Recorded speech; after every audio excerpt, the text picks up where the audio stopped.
Fantasia was released in 1940 by Walt Disney Productions and was their third animated feature film and is a collection of animated interpretations of great works of Western classical music, ranging from the abstract to depictions of mythology and fantasy, and settings including the prehistoric, supernatural, and sacred. Fantasia is a film I have a ton of respect for and might very well be Walt Disney's magnum opus in terms of animation and execution.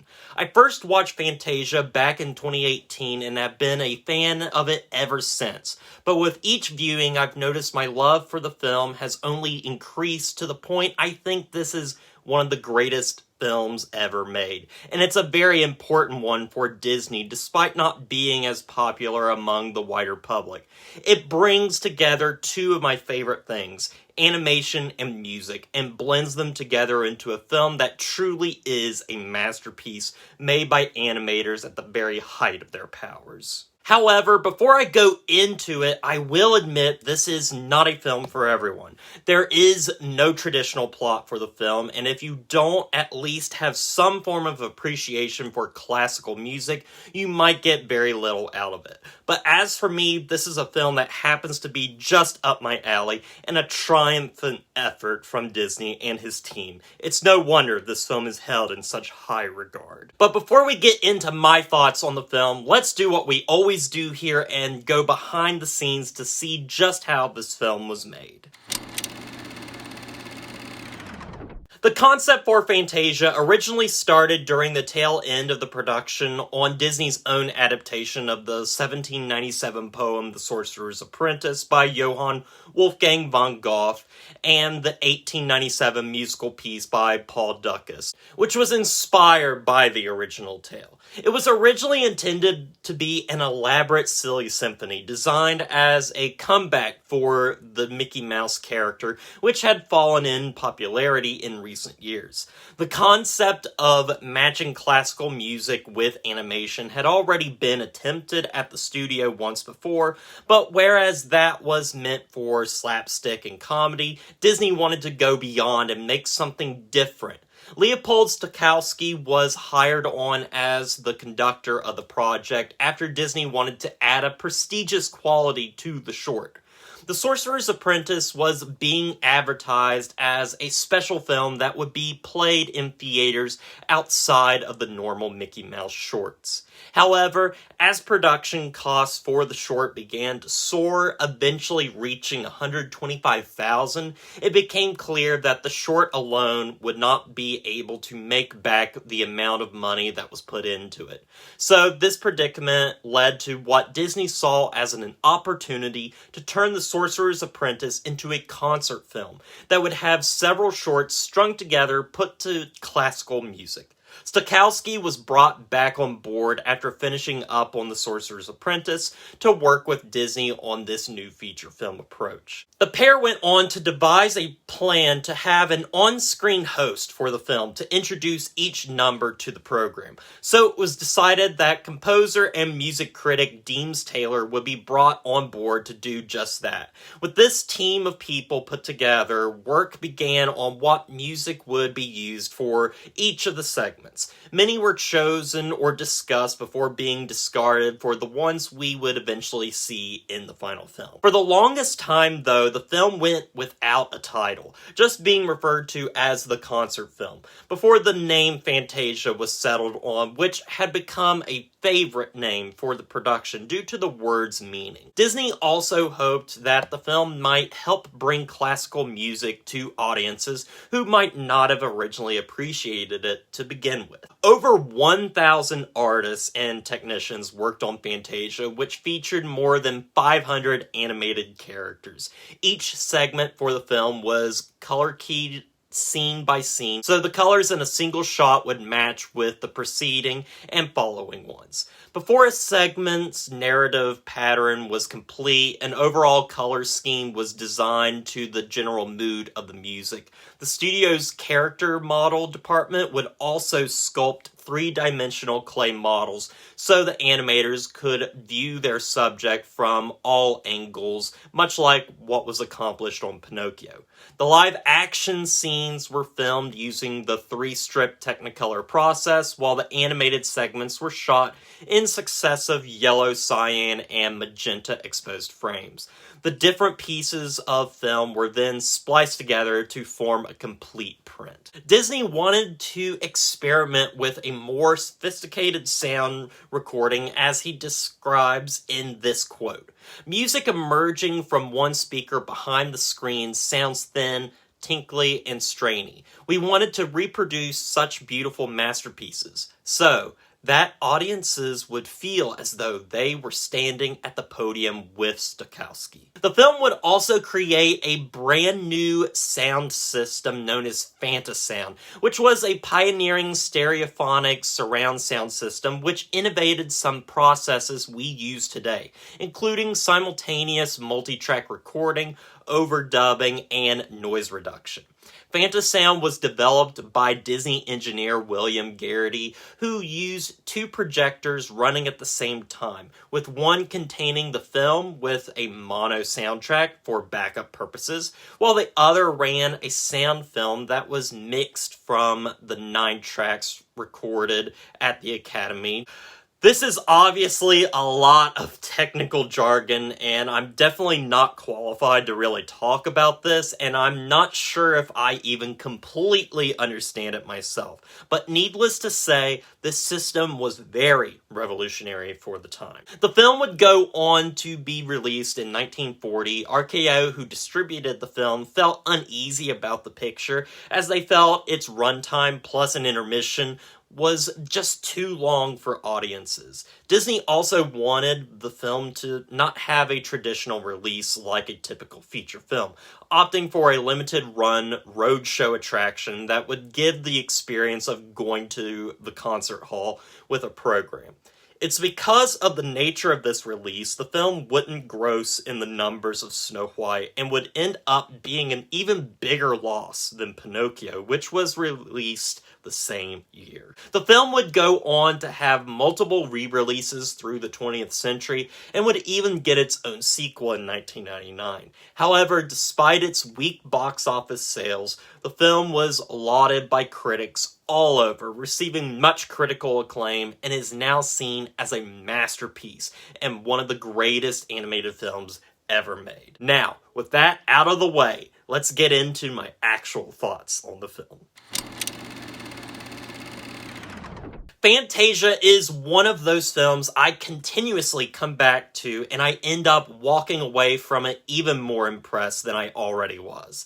It's been almost 5 years since I first watched this film, and for the purposes of this review, this also ended up being my 4th viewing of it, and this was by far my favorite viewing yet.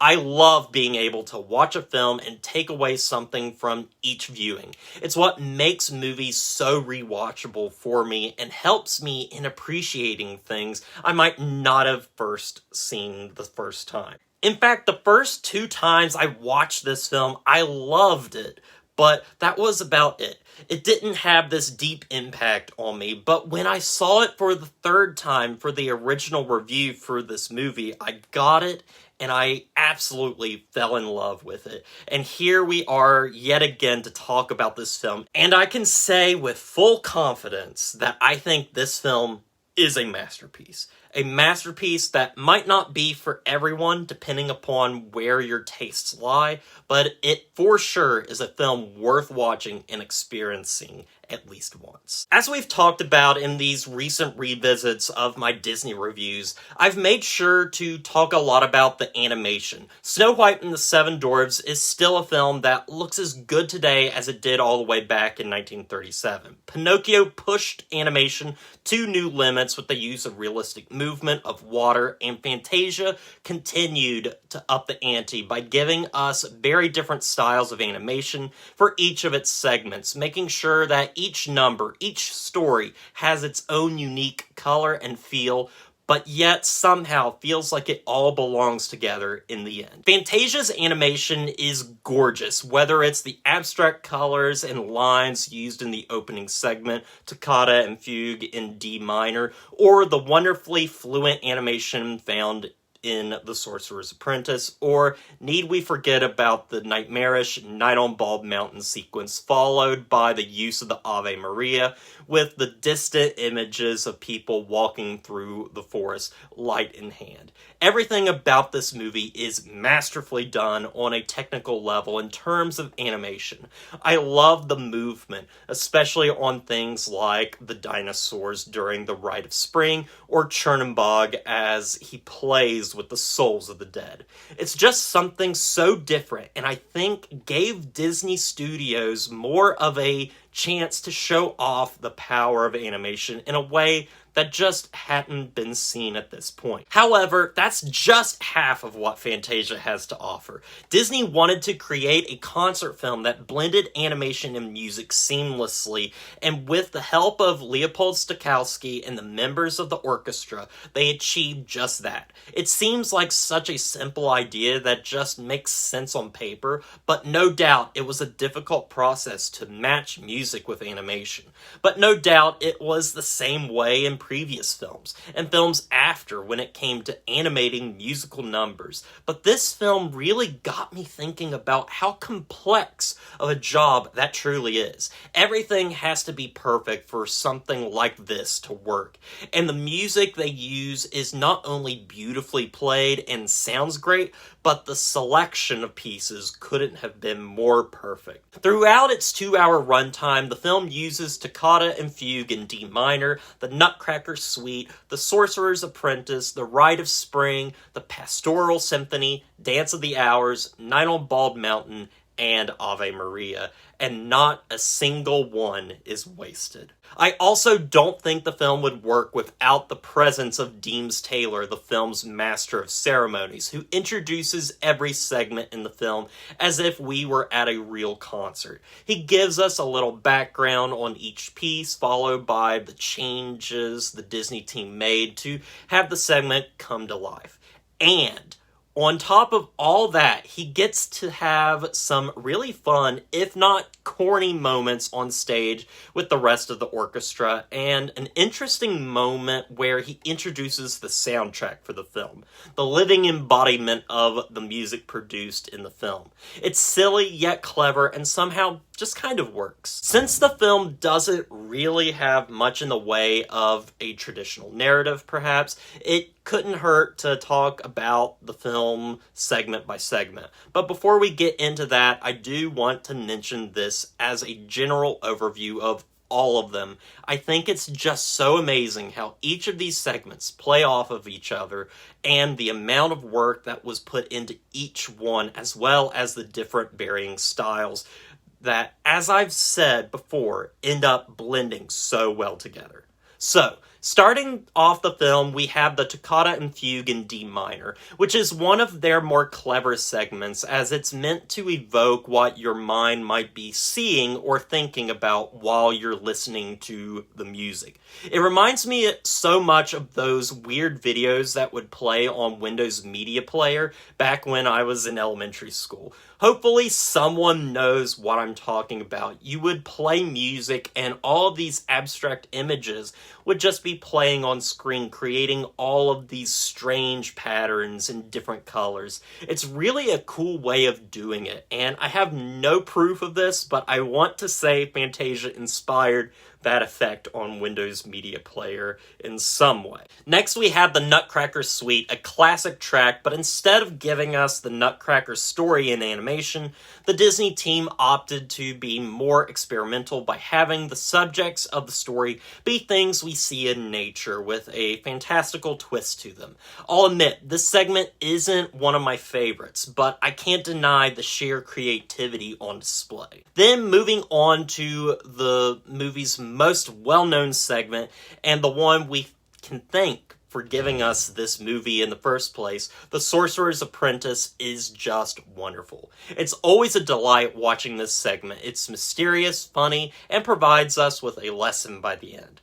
I love the design of the sorcerer and Mickey in that iconic red robe. There's just something truly magical about it, and it's no wonder it's the face of the film itself, completely disregarding the fact that, of course, it's going to be the face of the film. This was supposed to be Mickey Mouse's big comeback after all. Rite of Spring in the previous times I've watched this film has been a segment that I've had a lot of respect for, but never really truly loved. I don't know what it was about this viewing, but I finally got it. This is such a great segment. The music and the animation blend together so well in this moment to give us a story as old as the Earth itself, and creation of the dinosaurs, their way of life, and then their eventual deaths. It's a tragic piece, and the animation in it is truly grand. These dinosaurs feel massive, and like giants walking the Earth.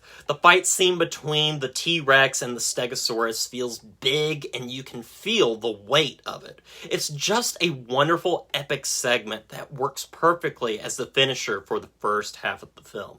Then we follow that up with maybe my personal favorite segment, at least from an entertainment perspective. I'm a sucker for Greek and Roman mythology, and the Pastoral Symphony is an incredible glimpse into the life of the gods. The animation is as vibrant as the music in this segment, with beautiful childlike designs for the centaurs, fauns, cherubs, and gods alike. I particularly like watching Bacchus, the god of wine, just enjoying himself, and then everything goes downhill when Zeus begins attacking. It's beautifully animated, and honestly, when looking at the use of color in this part, I wonder if the animators for Hercules took inspiration from this segment, especially when it comes to the design of Zeus, which I find similar enough. Next, we have our last lighthearted romp with the Dance of the Hours as we watch different animals perform ballet. This, much like the Nutcracker Suite, isn't my favorite segment in the entire film, but the music is great and the story is a lot of fun to watch, and when you move on to the piece that comes after this, the choice to have this segment and this song choice right here makes a lot more sense. And since we already mentioned it, let's go ahead and talk about what honestly might be one of my favorite finales to a film ever. This film doesn't even have a main plot, but it ends with a crescendo and one of the best payoffs I've ever seen done through music.